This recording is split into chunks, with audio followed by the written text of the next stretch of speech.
नमस्कार बंधुरा धीरा कुकिंग ब्लग्से सबाइके स्वागत। आज के आपनादेर माटन रेसिपि करे देखाबो। अनेके किन्तु अनेक भावेई रान्ना करे। आमी आज के किभाबे करब सेटा आपनादेर संगे शेयर करब और आपनारा देखते थाकुन। और भिडियोगुलो किन्तु अवश्यई बेशी बेशी करे देखबेन, लाइक करबेन, शेयर करबेन और कमेंट्स करते भूलबेन ना। देखुन बंधुरा माटनटा किन्तु आमी धुए परिष्कार करे निয়েছি। एखाने 1 किलो मतो माटन आछे। आमी एबार एकटा मशला तैरी करे नेब माटनटा रान्ना करार जोन्नो। दिए दिलाम कालो गोलमरिच, गोटा जिरे और दिए देव गोटा धने। एर संगे आमी शुकनो मरिचो दिए देव। सबकिछु एकसंगे दिए आमी गरम जले भिजिए रेखे देव 10 मिनट मतो। ताहले किन्तु सबकिछु ताड़ाताड़ी नरम हो जाबे और किन्तु मिक्सिते बाटतेও समय लागबे ना। 10 मिनट परे फिरे एसे एर भेतरे दिए देव आदा कुचि, जेटुकु आदार प्रयोजन। देखुन बंधुरा सबकिछु मिक्सिते पेस्ट करे निয়েছি और कतटा स्मूथ पेस्ट होयेছে ताई देखुन। गरम जले भिजिए राखले खूब ताड़ाताड़ी नरम हो जाए। एर भेतरे दिए देव रसुन। रसुन दिए आमी आबार रसुनटाके ओर संगे पेस्ट करे नेब। सब मशला रेडी। एबार कड़ाईते दिए देव परिमाण मतो सरिषार तेल। सरिषार तेलटा भालो करे गरम करे निये एर भेतरे आमी किछु गोटा मशला फोड़न देव। तेलटा गरम हो गेছে देखेই বুঝতে পাচ্ছেন। দিয়ে দিলাম গোটা গরম মশলা আর দিয়ে দেব গোটা তেজপাতা।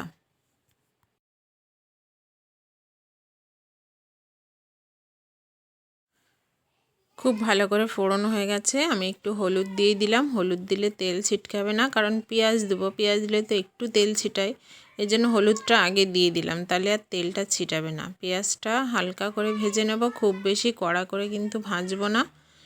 দেখুন বন্ধুরা পেঁয়াজ কিন্তু ভাজা হয়ে গেছে। এবার আমি বেটে রাখা সেই মশলাটা দিয়ে দেব। মশলা দিয়ে খুব ভালো করে ভাজতে হবে, এটা সবাই জানে, কারণ মশলা যত কষিয়ে নেওয়া হবে মাংস খেতে কিন্তু ততই টেস্ট লাগবে। সে মাছ হোক মাংস হোক সব মশলাই কিন্তু খুব ভালো করে কষিয়ে নিতে হবে। দিয়ে দিলাম নুন, পরিমাণ মতো নুন। যদি কম বেশি হয় আবারও দেওয়া যাবে, তবে অল্প করে প্রথমে দেওয়া দরকার। মশলাটা দেখুন ভালো করে কষানো হয়ে গেছে। এবার আমি মাংসটাকে দিয়ে দেব। মাংসটা দিয়ে খুন্তি দিয়ে মশলার সঙ্গে খুব ভালো করে মিশিয়ে নিতে হবে।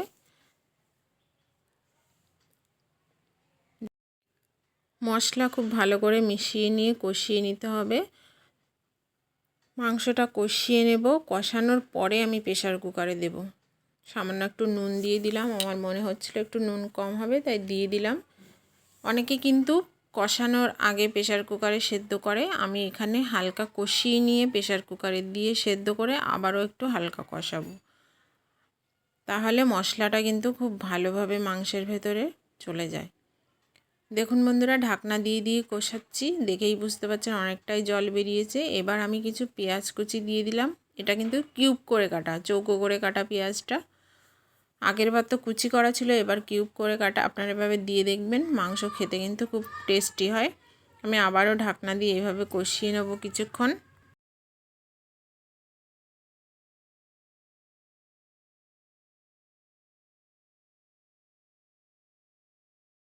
মাংস যত ভালো কষানো হবে খেতে কিন্তু ততই টেস্ট লাগবে, তবে একটু নাড়াচাড়া দিতে হবে যাতে তলে পোড়া না লাগে। দেখুন বন্ধুরা মাংস কিছুটা কষানো হয়ে গেছে, আপনাদের বলেছি। এবার আমি প্রেসার কুকারে দেব।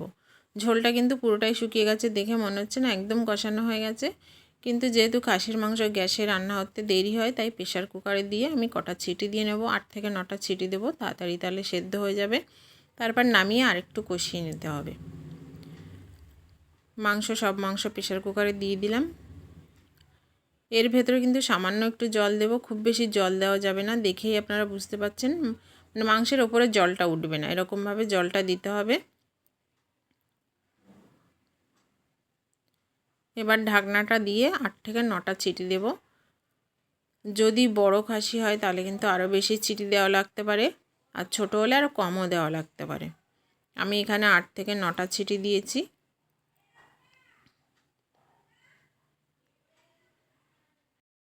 ছিটি দিয়ে ভাপটা ছাড়িয়ে এবার ঢাকনাটা খুলে আপনাদের দেখিয়ে দিচ্ছি, দেখেই বুঝতে পারছেন খাসির মাংস কিন্তু একদম খাওয়ার মতো হয়ে গেছে আর একদম নরমও হয়ে গেছে। এবার আমি কড়াইতে দিয়ে দেবো।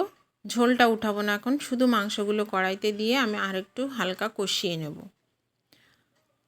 দেখেই বুঝতে পারছেন একদম কিন্তু মাংসটা খাওয়ার উপযুক্ত হয়ে গেছে, কোনো শক্ত নেই, বেশ সুন্দর একটা সফট নরম মাংস।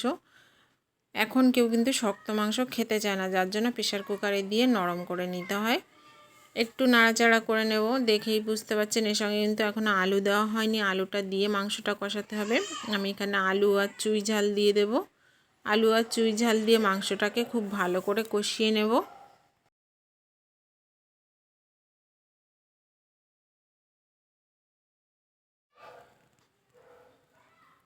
এবার আমি দিয়ে দিলাম একটু গরম মশলার গুঁড়ো। গরম মশলার গুঁড়ো দিয়ে একটু নাড়াচাড়া করে আর একটু কষিয়ে নিয়ে আমি মাংসের যে ঝোলটা রয়েছে ওই ঝোলটাই দিয়ে দেব। মাংসের সেদ্ধ জুসটা দেওয়ার পরে যদি মনে হয় আর একটু জল লাগবে, তখন কিন্তু অবশ্যই গরম জল দিতে হবে, তা নাহলে কিন্তু মাংসের স্বাদটা একদম অন্যরকম হয়ে যাবে, খেতে ভালো লাগবে না। তাহলে বন্ধুরা দেখেই বুঝতে পারছেন মাংসটা খুব ভালো করে কষানো হয়ে গেছে।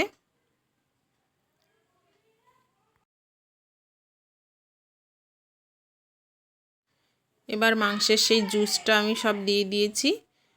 জুসটা দেওয়ার পরে দেখুন আমি সামান্য আরেকটু জল দেব, কারণ অল্প একটু জল লাগবে এখানে। আমি কিন্তু গরম জল দিয়েছি, আপনারাও গরম জল দেবেন। এবার মাংসটাকে রান্না হতে দেব কিছুক্ষণ ঢাকনা দিয়ে ঢেকে।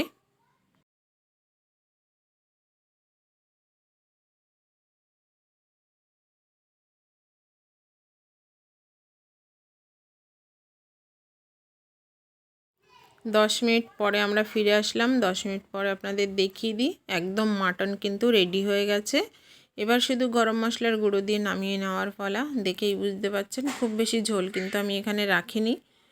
খুব বেশি ঝোল খেতে ভালো লাগে না, একটু মাখা মাখা গ্রেভি হবে, সেটাই খেতে ভালো লাগে। আর এই নামানোর পরে কিন্তু ঝোলটা আরও অনেকটাই টেনে নেবে। নাড়াচাড়া করে আমি গরম মশলা দিয়ে নামিয়ে দেবো, একদম রেডি। আলুগুলোও সেদ্ধ হয়ে গেছে। প্রেশার কুকারে দিয়ে রান্না করলে মাটনটা রান্না করতে কিন্তু কম সময় লাগে। গরম মশলার গুঁড়ো দিয়ে দিয়েছি, এবার নাড়াচাড়া করে নামিয়ে দেবো। তাহলে বন্ধুরা আপনারা কিন্তু অবশ্যই ভিডিওগুলো বেশি বেশি করে দেখবেন, লাইক করবেন, শেয়ার করবেন, কমেন্টস করবেন আর সাবস্ক্রাইব করার অনুরোধ রইল। এবার নামিয়ে নেব, মাটনটা একদম রেডি। আপনারা কিন্তু বাড়িতে অবশ্যই এভাবে তৈরি করবেন আর আমাকে জানাবেন কেমন লাগলো। আর অবশ্যই আপনারা ভালো থাকবেন।